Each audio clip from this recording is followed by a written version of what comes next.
Эркек кишиге кыйын, аял кишиге оңой, жеңил. Аялдар эмне кылат элеңер, үйдө сартан кечке жатасыңар да деген адамдарга бул нерсени айтууну туура көрдүм. Тескерисинче аялдарга кыйын, эркекке оңой. Мисалы азыркы тапта жеке өзүмдү мисалга келтирип туруп эле айта турган болсом, жеке мен мисалы үчүн барам, шефтин кызматын кылам, шефтин ыраазычылыгын алам, ошонун көңүлүн алсам, иштерим жакшы, зарплатам келип турат, бардыгы жакшы жайында. Мен карьерамды эле кылат экенмин, андай байкасамчы. А бирок аялымчы? Аялым үйдө калды дегени, болду дегени да, ал кетти дегени. Ал идишин жуат, тамагын кылат, баласын карайт.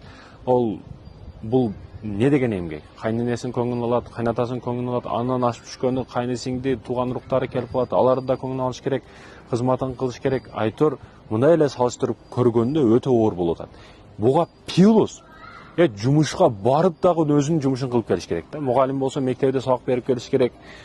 Инженер болсо ал ишин кылып келиш керек, пол жууа турган болсо полун жууп келиш керек. Ошо иштеринен сырткары бала дагы караш керек, тамак дагы кылыш керек, кайнене кайната күйөөсүн дагы караш керек да. Не деген программа болуп атат, мээде процесс кетип атат, ойлонсоңуз өзүңүз. А сизчи? Уртам турасыз, бар жок даяр, жейде эле үтүктөлгөн, тамак даяр, бар жок даяр, жейсиз, жумушка кетесиз, кайра алып жетти, кайра келесиз. Келсеңиз дагы тамак даяр, жеп дагы жата бересиз, болду. Мына эле салыштырып көрсөңүз, канчалык өзүңүз менен аялыңыз кылып аткан иштерин салыштырып көрсөңүз, аялыңызга чындыгында кыйын, оор болуп атат. Ошондуктан биздин кыргыз аялдар темир катын да. Аллах разы болсун булардан. Көп жерлерге барып жүрөбүз, салыштырган учурунда биздикилер чындыгында кыйын аялдар. Өтө кыйын аялдар. Ошондуктан кадырын билели, кадырына жетели. Карз алып, кидала кылып, качып жүрүп, бекинип жүргөн адамдардын эң жаман көргөн сөзү качан деген сөз экен да.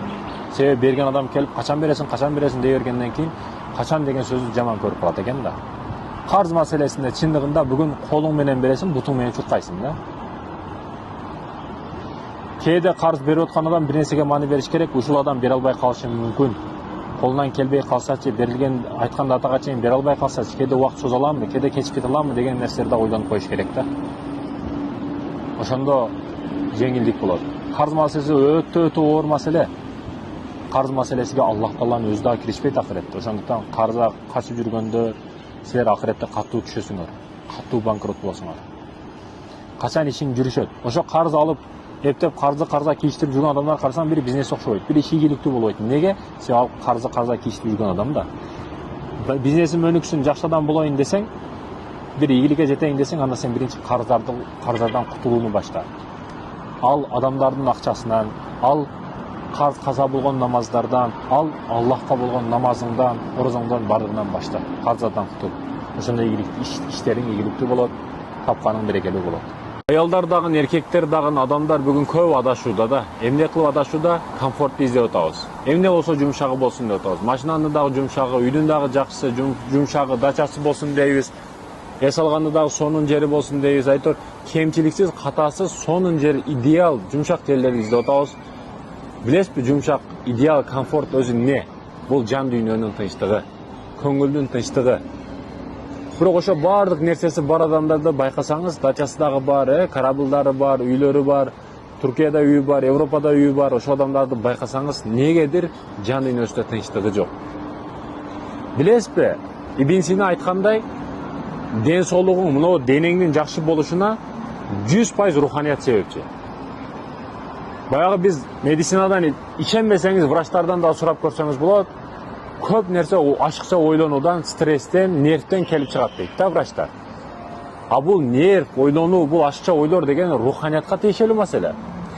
Сиз тынымсыз зикир менен, намаз менен, эч кимге зыян бербей, шарияттын жолунда жүрсөңүз, сизде ашыкча ой болбойт, ашыкча стресс болбойт.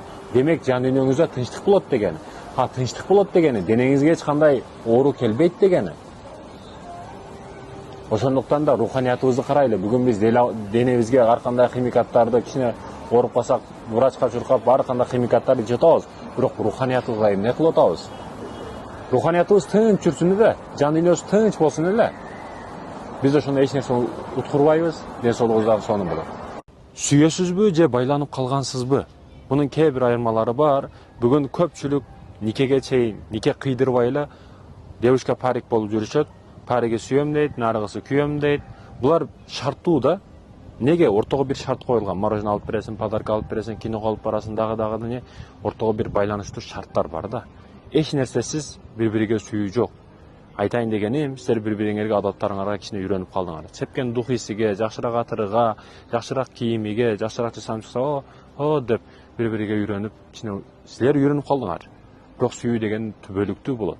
Силердин муну үйрөнүп калышыңар талкаланып кетет, качан башыңарга дуп деп эртең кыйынчылык келсе. Мисалы, жолдо кетип атат девушкасы менен, девушкасы өзүнөн кетип калып, больницага түшүп калды. Ага не кылат? Париге жардам бербейт көп учурда. Ошол девушкасы деп жүргөнү чындап некесиндеги аял болсочу, бардык ата-энеси билген, туугандары билген мунун аялы экендигин. Эгер аял болсочу, өзүнөн кетип калса алып барат, больницага алып барат, өзүн каратат, жанынан акча төлөйт. Бул дегени жоопкерчилик кетип атат да бу жерде. Көрдүңөр, сүйүү менен жоопкерчиликтин айырмасы кандай? Байланып калуунун айырмасы кандай? Убактылуу байланыштарга байланба, түбөлүктүү сүйүүңдү ойла. Мына орус апаны карасаңыз, жанатан бери биз байкап турабыз. Ошол орус апа келип, дарактын алдында бир канча туруп, бир канча өзүнө тиешелүү бирдекелерди кылды, дарактар менен сүйлөшүп атат. Ушундай бирдекелерди кылып атат. Мен эмне айткым келет? Бул балдарга дагы айттым, ошол жашка келгенде эртең эле келип калабыз, 80-90 эртең эле чыгып калабыз. Ошол учурда артыбызды караганда өкүнбөй турган болойлу.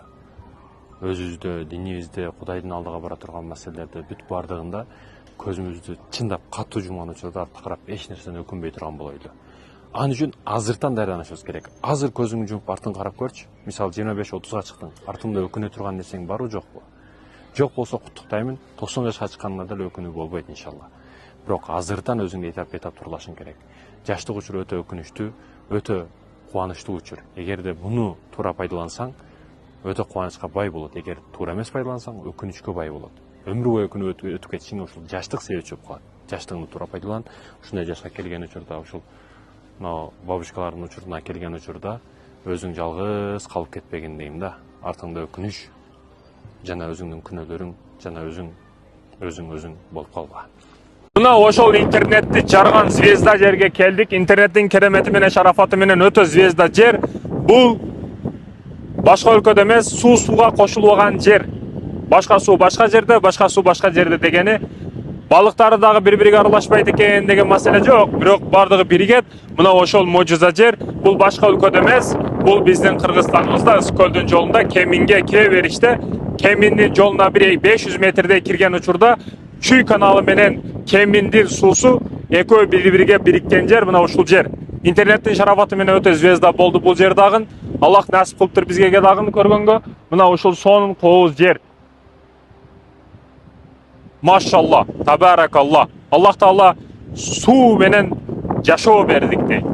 Башка нерсе бизге не керек билбейм. Нансыз жашашыбыз мүмкүн, бирок суусуз жашоо жок. Машалла, табаракалла. Аллах адамга аманат кылып берген 3 нерсе, негизги нерсе. Биринчиси дене. Дене аманат, акыретте денеңизге жооп бересиз. Бүгүн 30 жашта 50 жаштай көрүнөт да кээ бир жаштар. Аялдар дагы, кыздар дагы, кээде эркектер дагы курсак салып алган, мынандай чоң кишидей жашың канчада? 30да. 50-60 көрүнөт. Мында жаш туруктуулугуңа өзүңө карашың керек, денеңе карашың керек. Ошол сакалың болсун, ошол эмең болсун, бүт карашың керек. Аялдар дагы, кыздар дагы бүгүн кээ бирөөлөр 20да 50дөй көрүнөт. Семирип кеткен, өзүнө карабайт. Бул мен макияж сасыязды айтпай атам. Денеңе күйүшүң керек. Табигый жактан арык болсоң, сулуу болсоң, сага макияждын кереги жок. Ошо өзүгө жакпай аткандар, өзү семирип кеткендер көп учурда, өзүгө өзү жакпай аткандар көбүнчө макияж кылат. Бул аманат экен. Ал эми экинчи нерсе, сага бул биринчи денең боло турган болсо, экинчиси урматтуу мекендешим, аялың аманат. Аялың аманат калдың сен. Бул сен өмүр жолу, өмүр бою акыретте да бирге боло турган сенин аманатың, бул аялың, ага эч качан кыянат кылбашың керек. Бир аракта бирдей агышыңар керек, суу болушуңар керек.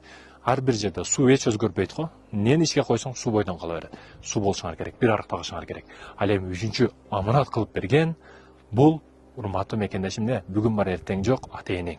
Ата-энеңди урматта сыйла, бүгүн дубасын ал, батасын ала бер. 90га чыккан кемпир 95деги күйөөсү. Булардын насаатын алып, алар айтат, биз неге ушунча көп жашка кирдик, бир экөөлүү жаш өмүр сүрдүк деп айтып атат да. Неге сырыңыз эмнеде, көп жашаганыңыз сырыңыз эмнеде десем, ал айтып атат, ошо 95 жашта огороддорду ишин кылып жүрөт да, коркпосоң күчү бар дагы эле.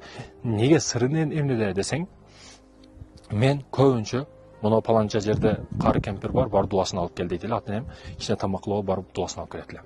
Паланчага барып кел кемпирден, бул чалга барып кел, ошол чал кемпирлердин дуасын алып мен ойлойм, ошонун себебине мен көп жашадым дейт да. Алардын дуасын эле өмүрүң узун болсун балам дейт эле дейт да. Бүгүн карылардан дуа алыш жоголуп кетти. 3 аманатка кыянат кылба, этият бол. Эрге тийип жаткан кыздарга 3 эскертүү. Үйдөнөм деп жаткан бойдок жигиттерге 3 негизги маселе. Эрге тийүүдө эң биринчи маселе кыздар эмнеге даяр болуш керек? Эне болууга даяр болуш керек. Жашы жетиш керек, 18ден өтүш керек. Мыйзам тарабынан 18 бе, 18ден өткөн болуш керек. Эне болууга даяр болуш керек. Сүт берүүгө тела, денеси бүт даяр болуш керек.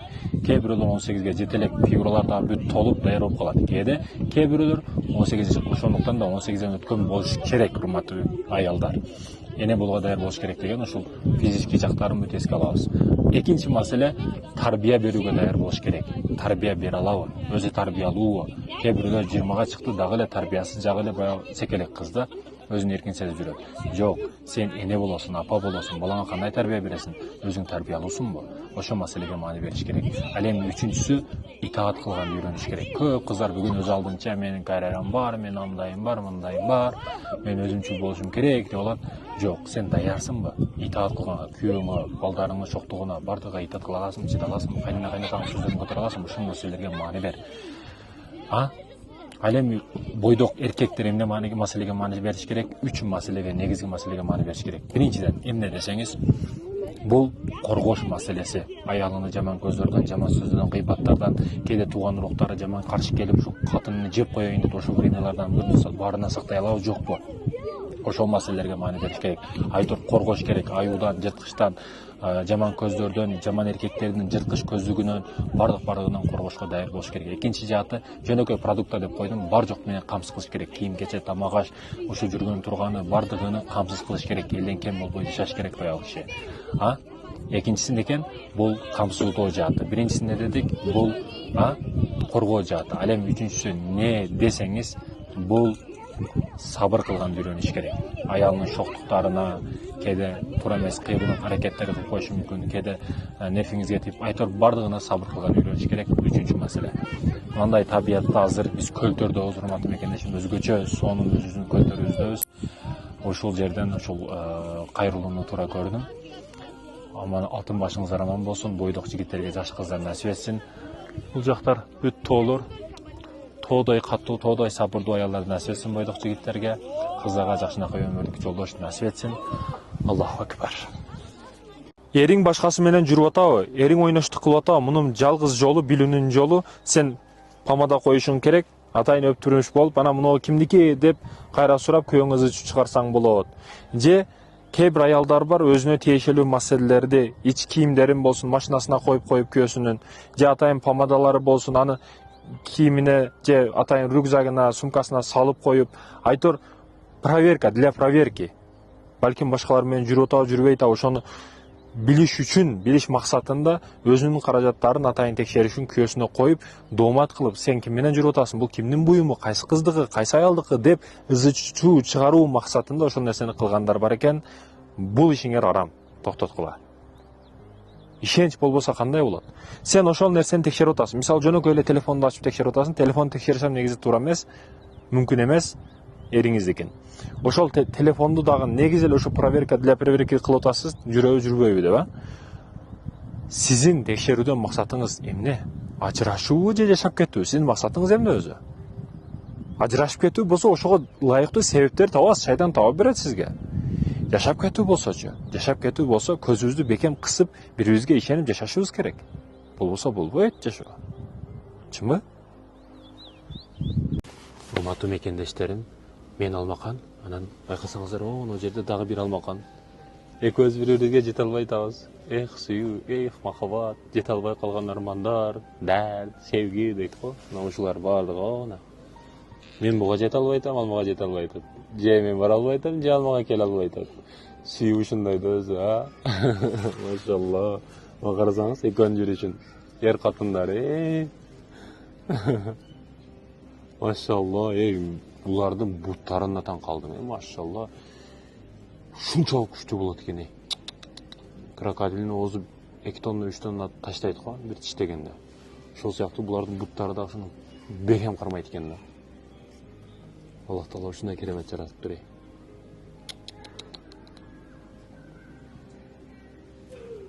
Машалла. Ылдыйдан өзү бийик көрүнбөйт го, бийиктен ылдый көрүнөт.